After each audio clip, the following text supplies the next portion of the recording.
In a world where internet overflows with artistic visuals, where vibrant images can be generated at no cost, has design lost its prestige as a craft?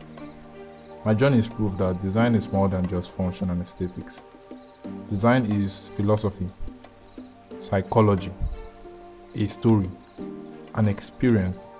Design is art, and that's why I say design is everything. While scrolling through Pinterest, I came across this image of a boy alone, seemingly drawing. Something about it just stuck with me. It reminded me of the daily struggles of a young artist, the ups and downs, the doubts and discoveries, the frustrations and breakthroughs, the lingering uncertainty behind every stroke.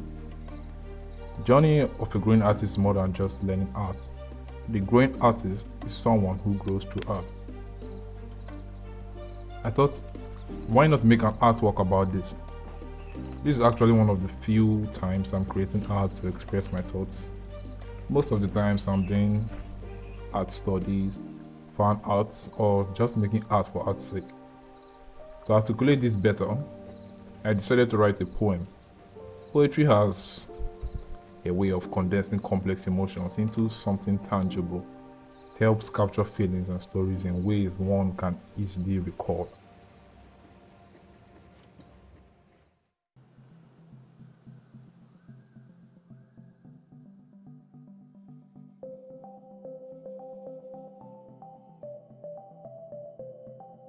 To grow in any skill, there has to be a level of intentionality. And trust me, in the early years, this can feel impossible. Life gets busy, I mean really busy. Work, school, home, things happen. Unexpected responsibilities pile up. It's something we all go through, but really talk about. What I've learned in this, to consistently find time for your art, it has to become a part of you. If doing art feels like another task to check off your a list, it's easy to let it slip.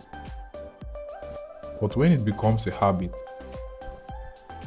something ingrained in you, it doesn't matter how exhausting work was, whether you are in the middle of exams or if you just had a bad day, no matter what, you'll still find yourself picking up that pencil. That's the goal, to make art something you naturally return to.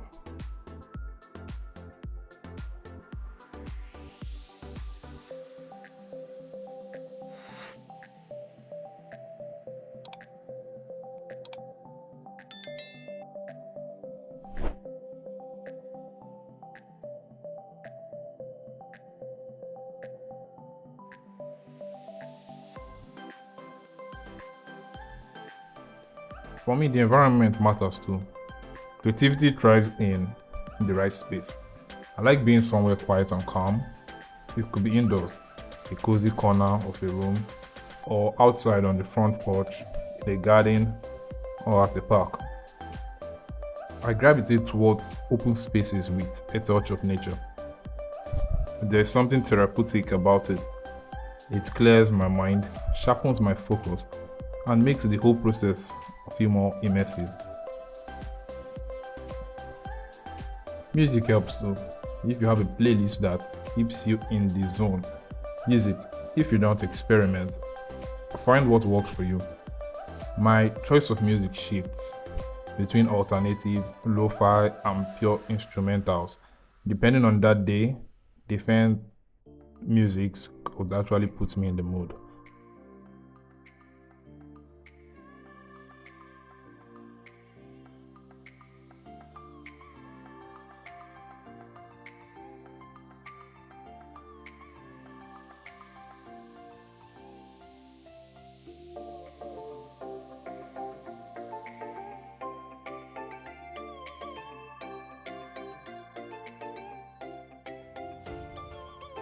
It's crazy that in 2025 people still say art is a talent. It is not. Art is a skill, and like any skill, it is learned. We all start as beginners. Some may have the natural aptitude, meaning they learn faster, but that doesn't take away from the uniqueness of everyone's art. Striving to improve your art is a brave thing to do. I will never forget my first attempt at a full body figure drawing. It was awful. And this wasn't classroom exercise with a model in front of me. I was testing myself. I had a bit of an ego because at that time, I had a decent reputation for my drawing skills in the classroom. But when I put the pencil to paper, it was a disaster. The moment of realization hit hard. Not only was I bad at it, but I couldn't visualize forms and the anatomy the way I thought I could. And to make things worse, I wasn't even using references.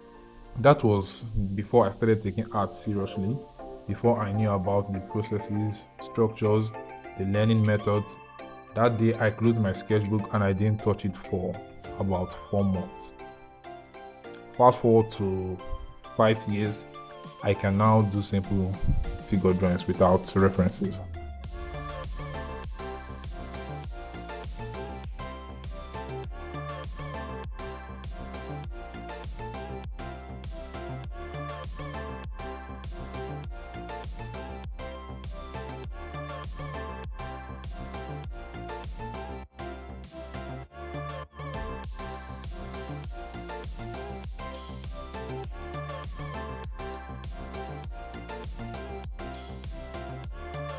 Being a self-taught artist means constantly showing up for my craft, pushing beyond my comfort zone, and expanding my knowledge through YouTube videos, art books, and communities.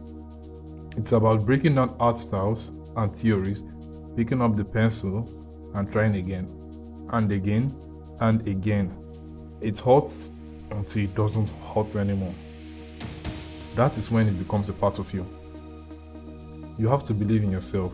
I think every creatively driven individual must develop the ability to evoke and communicate emotions even when feeling the complete opposite.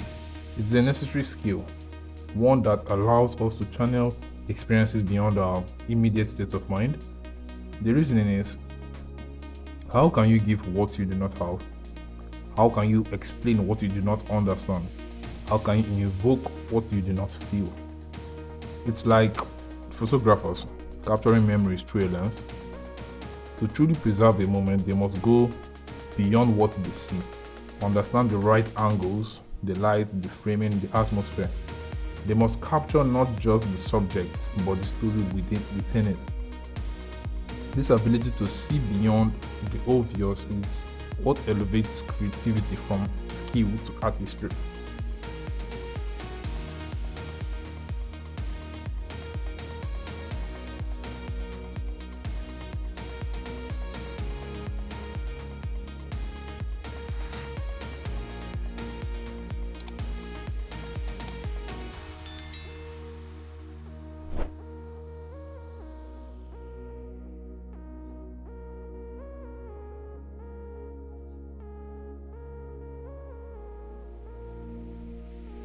This journey wouldn't be complete without addressing one of the most perplexing challenges of being a growing artist. As artists, we naturally seek ways to measure our growth. Maybe it starts with comparing stick figure drawings to hyper-realistic drawings, but does realism define how good an artwork is? Maybe, until you encounter artists like Hardy Fowler, Sam Young, Guiz, Mark Brunett, or Brad Cobo. Each of them has a distinct style, proving that artistic excellence isn't solely about realism, but about the unique visual language they have developed. So then, how do I measure my own growth as an artist? The best form of a comparison is with yourself. Your art style is how you perceive the world in your mind's eye. The color schemes you gravitate towards, the line strokes and rendering choices that feel natural to you. These unconscious yet persistent elements shape your artistic identity. And that's why it's unique, because no two people see the world in the exact same way.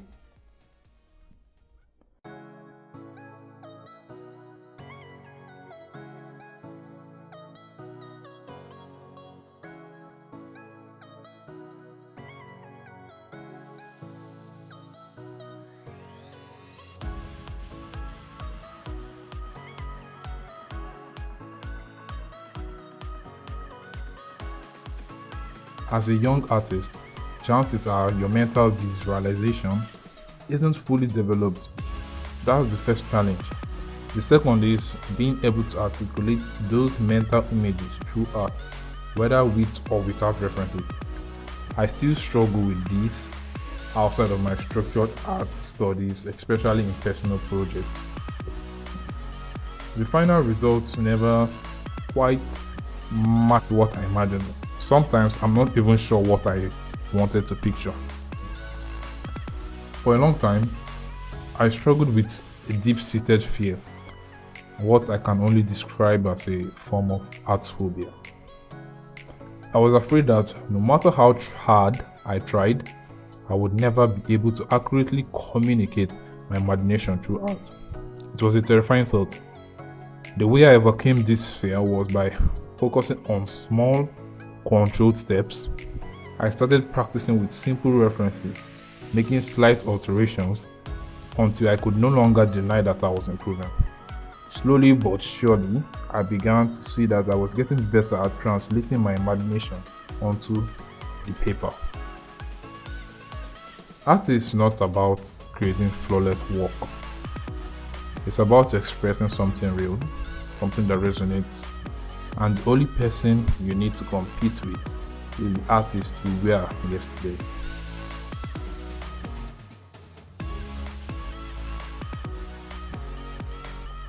To every artist who needs to hear this, stop obsessing over perfection. Instead, focus on understanding the world through art.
Drop your thoughts in the comments. I would love to hear your experiences. If you enjoyed this video, hit the like button. Hopefully you took something away from this, and if you know someone who might relate, share this with them too. If you want more content like this, subscribe and turn on your notification buttons. Until then, peace.